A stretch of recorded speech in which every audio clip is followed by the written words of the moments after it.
Ayan na mga kameta, ayan na talaga. Ayan na naman tayo sa ating politika sa Pilipinas. Itong napaka-high level politics natin, napakagaling natin mga statesmen. Talaga to the highest level, to the nth level mga kameta, pag-usapan natin yan. Now, obviously, katulad ng mga vlogs natin, katulad ng mga columns natin, katulad ng mga sinusulat natin, binabanggit natin parati, wag lang tayo humusga, no? Wag lang tayo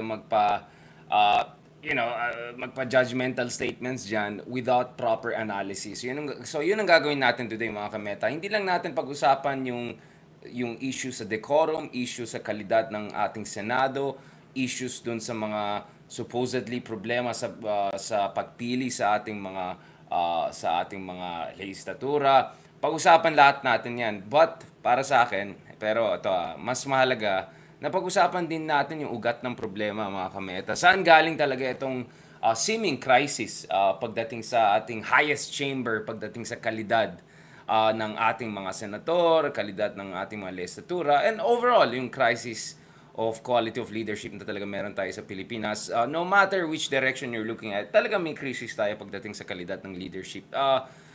Yung ating mga kababayan ay napaka hardworking people.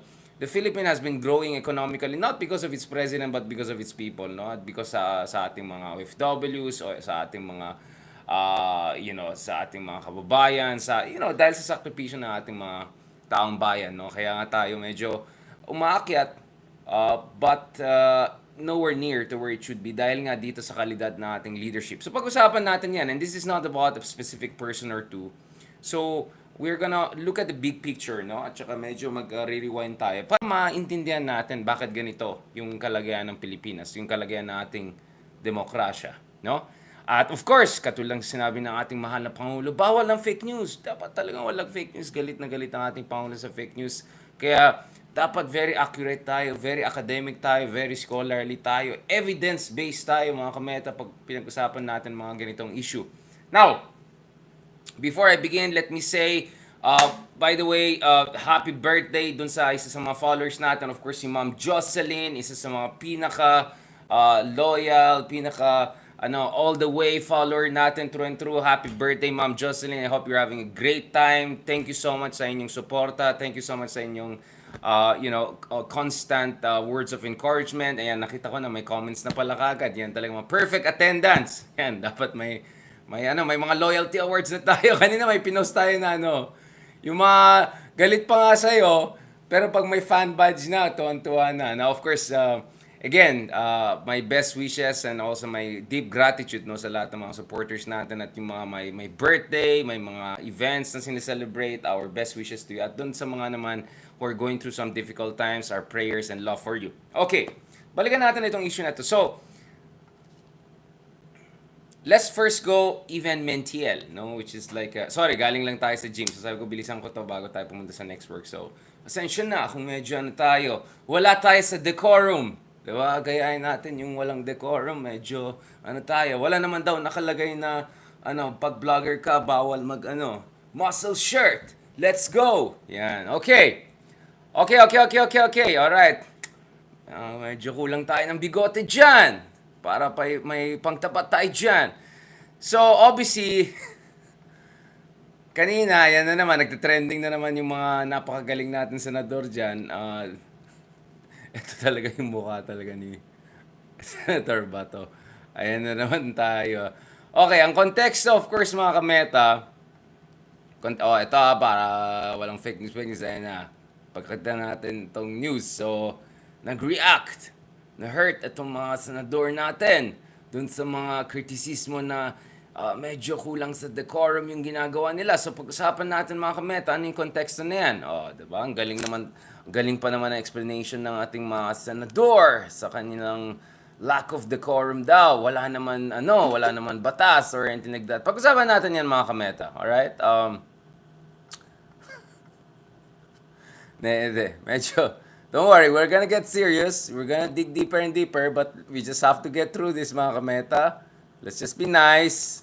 Pag-usapan natin na mabuti. Of course, ito talaga mga top senators natin yan, mga kameta. Kaya, let's show due respect. Booyakasha! Yan. So Senators Bato de la Rosa and Robin Padilla had different takes on former Senate President Franklin Drilon's kritisismo dun sa, quote, lack of decorum on the part of certain senators. Alam ko may shade din, may pa-shade din yung isa pang ex-senator na, mamaya na natin pag-usapan yan, baka mana naman tayo dyan. Ano yun? Ano yung, yung sa eskwela, dun sa discipline? Okay. GMRC! Yan! Mga ka-GMRC, kamusta kayo dyan? Drilon earlier advised Senate President Mig Zubiri to draw the line and remind yung mga iba dyan of upholding and restoring the prestige of the Senate. Prestige of the Senate. O, paki-google dyan pag di nyo naintindihan yung word ng prestige. Ayan, mga ano dyan. Ayan, as to respond to Drilon's reminder, sabi ni De La Rosa na his occasional loud laughter may have contributed to the noise in the session hall. Nakakalimutan ko minsan na senador pala ako. Akala ko police pa rin ako. Naka-carried away ako sa emotion ko. I'm sorry for that kung nasisira ang imahe ng Senado dahil dyan sa mga ginagawa ko. Yan. Sorry, medyo version ko yung ginagawa. Hindi naman siguro ka na magsalita si Bato. I'm sorry for that. I'm ready to make amends. I am ready to adjust. Well, in fairness to Senator Bato, palakpakan. At least may recognition now whether he's gonna do something about it. Well, nakita naman natin yung kanyang idol na si Tatay Digong. Marami sinabi. He's gonna metamorphose daw pag president na siya. But I don't know. Benefit of the doubt, let's see how things are gonna work. Naalala niyo mga kameto, yung pinakita natin yung video ni Senator Bato, yung nagmamakaawa na daw siya dun sa mga na umamin na sila gonna like, come on guys. Ano ba yan? Come on, we can do better than that. Okay. Huwag na natin soap opera. Pero yung isa, palaban. Sabi naman ni Padilla, who topped the race last year ahead of idol Rafi Tulfo. Etong sabi niya, wala naman masama doon, lalo na kapag tigwas-tigwas na ang bigote, mas mahirap naman. Ako ay nalalapit sa taong bayan sa pagiging ako.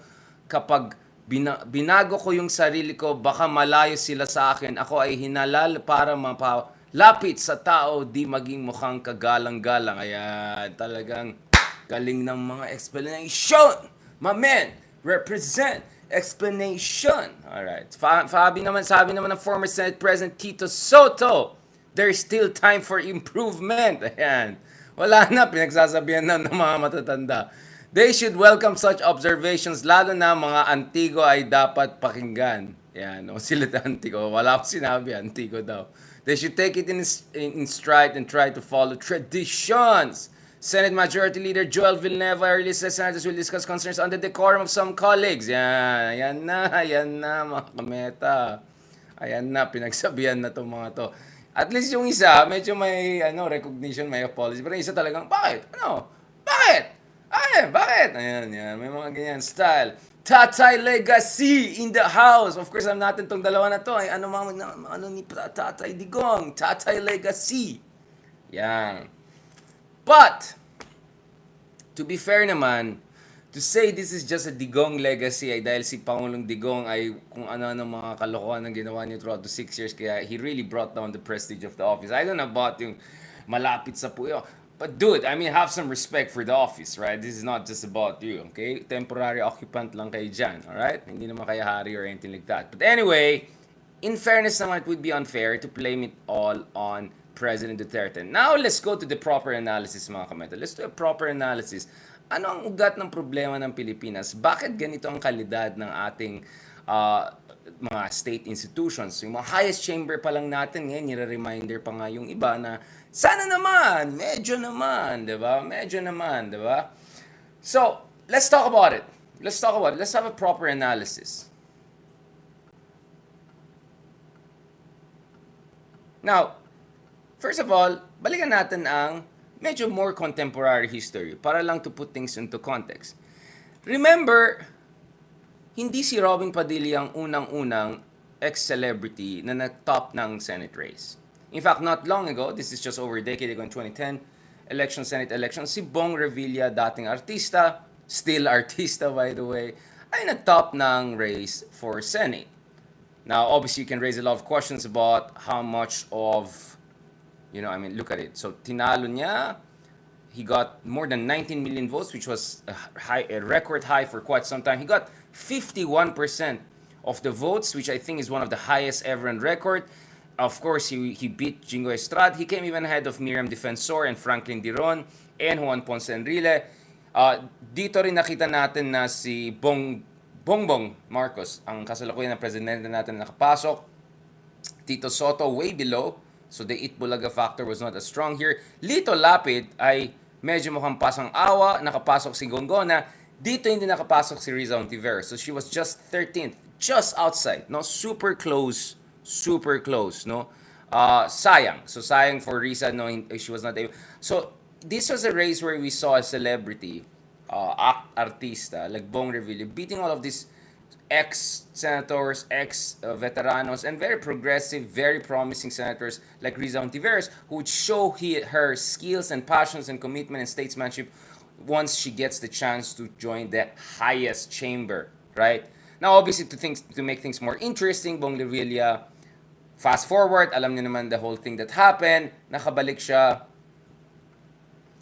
and he still made it, not at number 1, but more or less he still made it back to the Senate, right? Not long ago. I mean, this is just the last year. So, that's it. So, just to put things in the context, what we're seeing right now is not like a Tatay Digong era. This has been going on for quite some time, mga kameta. And mamaya, pag-usapan natin, ang ugat na itong problema na ito. No? Bakit ganito ang situation natin? Now, again, I have nothing against mga artista becoming senators or whatever. I'm just trying to explain to you guys that if you have a concern about dun sa mga ganitong klaseng tao na nagiging senador, don't just blame it on Bato or Robin or Tatay Digong. This has been going on for quite some time. Again, you also had this another situation, right? Whereby, again, another artista, and we're not sure about how much they really bring to the table in terms of high-level legislation, interrogation, and fiscalizer. Nevertheless, they made it that far, right? So, in short, there's nothing unique about the situation we're facing with the Batos of this world, etc. Because they're not the first celebrity, semi-celebrity, let's just call it unorthodox, no? Ito yung itsura ng maging bagong Senado sa BGC, ang social naman ng Senado, mamaya pagtignan natin. No, this problem has been going on not problem, this trend, let's not be judgmental, this trend line has been going on for quite some time. Now, if you have a problem with it, then it's a problem. But anyways, this phenomenon, let's just call it celebrity politics phenomenon, in the most neutral sense of the word, has been going on for quite some time. Pero anong ugat ng problema na ito? Now, just to put things into perspective, kasi alam natin marami sa ating mga kababayan na frustrated sa situation, they tend to go for, they go below the belt. And what they do is they blame the voters. Ay, kasalanan ng mga voters yan. Kasi mga voters natin ay XYZ, kaya naboboto ito yung mga ABC, di ba? Now, just to remind you folks, it was also the Filipino people and the Filipino voters who actually voted in power. Not only the Riza Ontiveros of this world, not only the Leni Robredos, not only the Vico Sotos of this world, but these are the people. But we also had people like former Senate President multiple times, top-notcher sa Senate race. I think even sa bar top-notcher. I think he got his PhD also in law in Yale. So, next level guy, this is not about being elitista. It's about having the heart, having the mind, and having the competence, right? All of those factors. If you look at the life of Jovito Salonga, multiple times, nag-top siya ng Senate race. We're talking about from the 60s all the way to the 80s. He was able to top the race on multiple occasions, which tells you, not long ago, right, ang ating mga voters ay may kumpiyansa, no, sa mga ganitong mga leaders, no. I mean, there would be no chance for someone like Jovito Salongas, the progressive values, fiscalizer approach, and Ivy League credentials to make it to the top multiple times if our voters were not open to those people. So kung sasabihin mo, ay ganito kasi mga voters natin kaya ganito yung mga lumalabas, you're forgetting the history. Our voters also brought people like Jovito Salonga to Senate not long ago, right? So how do we explain this? How did we go from the Jovito Salongas of this world to the situation that we are facing right now? Ito mga nagte-text sa akin ng mga... Okay, alright. So, there is actually an explanation for that. An explanation dyan, mga kameta, is institutional, constitutional, right? So may structural roots ang problema na yan. Now, the Philippines actually had, mga kameta, so just to show you.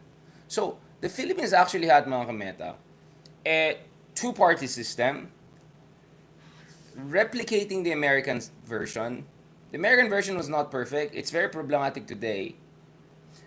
But the two-party system, some would argue na kung binigyan mo ng oportunidad yan, over time, baka naging mas mature party politics system ang magkakaroon sa Pilipinas. So the examples we have, for instance, are yung mga two-party systems na meron tayo sa neighboring Taiwan at neighboring South Korea. Not in Japan, dahil napakalakas ng LDP, Liberal Democratic Party, and DPJ and other parties, they try to challenge them. Except some few occasions, talagang malakas talaga yung Liberal Democratic Party of Japan, no? But, dun sa neighboring Taiwan, at saka dun din sa South Korea, meron tayong kasaysayan kung saan yung two-party system nila ay nagsimula ng sobrang gulo. Magulo pa rin hanggang ngayon. Punta kayo sa YouTube. Tingnan niyo yung mga suntukan dyan sa South Korean parliaments, suntukan dyan sa Taiwan parliament. May problema sila. But, ang layo ng narating nila pagdating sa party politics. Yung voters more or less may idea ng differentiation between Kuomintang Party, for instance, KMT, or the DPP Party of Tsai Ing-wen, for instance, who will go to the polls in few months from now, so January 2024. So, ang argument ng ibang tao is actually kung binigyan mo ng oportunidad itong two-party system na yun, no matter how imperfect, itong nationalista versus liberal, whatever, right? Despite all the problems, all the balimbingan, kung binigyan ng oportunidad yan at in-improve yan over time at gumawa tayo ng mga tamang mga batas para ma-encourage ang party building at masuporta yung mga party system sa Pilipinas, then we would have been in a very different situation. So, don't blame the Batos or Robin Padillas of this world for getting the high votes because yung mga ating electorates, nawala na silang kumpiyansa sa traditional politics dahil yung traditional politics natin ay walang real party politics, walang modern political party politics. So, once it went down just to personality politics, obviously, may advantage yung mga celebrities, no? At dito is where we can see the decline of the Jovito Salongas of this world types, right? Wala nang sumunod kay Jovito Salonga, that caliber, etc. At nag-rise itong mga celebrity politicians na meron tayo who are pushing the boundaries. Now, obviously, magigets nyo saan itong, paano nawala itong two-party system. Obviously, dyan papasok yung martial law, di ba? So, dun sa martial law, na-abolish yung two-party system effectively, pinakulong lahat ng mga opposition, pinasara yung mga independent media, so on and so forth, Nino Aquino, so on and so forth. So, effectively, you had a one-party system, the ruling party of Marcos, no? In tandem with their technocrats and Virata, etc. Right? The whole gang. Now, nung bumaksak ang Marcos system, Marcos regime, may vacuum na. Because for a very long time, more than a decade, wala talagang totoong political party politics na. Dahil nga, na-abolish na talaga yung two-party system. Naging essentially one-man rule. Forget about one party. One-man rule ang nangyari. And then towards then, ang gulo na, may mga iba't mga faction ng gulo. So, may vacuum. So, yung learning curve sana ng two-party system na meron tayong mga kameta nung dating panahon ay nawala na. Diba? Na-truncate. Na-truncate ito. So, nag-stop itong growth. Here's what I found. Okay. Sorry. Na-Siri tayo dito. So, nag-truncate yan, na-mutilating system na yan. But, and this is where you also have to look at what happened after bumaksak yung dictatorship. After the dictatorship, gumawa tayo ng bagong saligang batas, 1997 Constitution, right? Meron tayong revolutionary moment. At ito yung panahon na gagawin natin ulit yung pundasyon, no, ng party system. Yung pundasyon na nawala yung panahon ni Marcos. Yun po, yun sanang gagawin natin. But for a confluence of factors, combination ng mga iba't ibang mga variables, hindi nangyari yan. No? At dun sa mga ibang meta podcast natin, sa mga Nexus podcast natin, pinag-usapan natin mga kameta, yung mga potential na dahilan na bakit hindi nagkaroon ng revolutionary constitution and politics sa Pilipinas. Yung isang dahilan, of course, to be fair to Corazon Aquino, hindi niya kontrolado yung military. Ilang beses muntik siya pinatay ng military. Ilang beses yung RAM forces, yung mga silahunasan, really challenged the existence of the post-Marcos democratic regime. The other reason was because napakalakas yung hold ng mga trapos immediately doon sa Congress na in charge doon sa mga implementasyon ng mga iba't ibang batas, right? Or operationalization ng iba't ibang batas. Kasi pwede ka naman magkaroon ng general statements against dynasties, against blah, blah, blah. Pero kailangan mo ng implementing rules and regulation yan. So doon talaga naipit agad. Doon talaga naipit agad. So ironically, the lack of a central leadership, which was supposed to signal democratization, also prevented the proper democratization of the Philippines because yung mga trapos on the ground were able to sabotage yung promise ng EDSA revolution. Kaya one of the things that mapansin mo mga kameta is, wala tayong mga mekanismo kung saan palakasin dapat or pwede natin palakasin yung ating party system. In fact, one of the most commonsensical things out there, and you have it even in third world countries, in fellow emerging market, in fellow besieged democracies. Let's not talk about Norway or Finland or New Zealand, okay? Realistic tayo. Let's talk about India. Even in India, no, na mas mahirap na bansa sa Pilipinas, na potentially even most problematic, meron silang tinatawag na anti-defection law, right? So ano tong anti-defection law? Simplahin natin mga kameta, bawal magbalingbingan. Hindi pwede. Pasok ka dito sa party na yan, biglang manalsi ka noon, talon ka dun sa kabilang party, talon ka sa ganito. You're making a mockery out of the political party system. No? Now, naintindihan ko mga kameta, pagdating sa politika, minsan dapat konting realistic, kailangan na medyo marunong ka maglaro, or at least that's what they say, or katulad na sinabi ng isang dati nating professor, baka kailangan maging good Machiavellian. Naintindihan ko yan. Okay, I can make an argument for that. I will even call it Bismarckian, not Machiavellian. Oh, let's have another blog on that. Pero naman, wag naman sana yung talagang garapalan na papalit-palit ng partido, gagawa ng mga kung ano-ano ng partido na overnight parties, literally, overnight parties. And then, after election, wala na. Yung huling presidente natin, itong latest, nanalo on their Federalista Party. Tapos pag nanalo na, i-push for federalism. Yung mga ganun, di ba? So,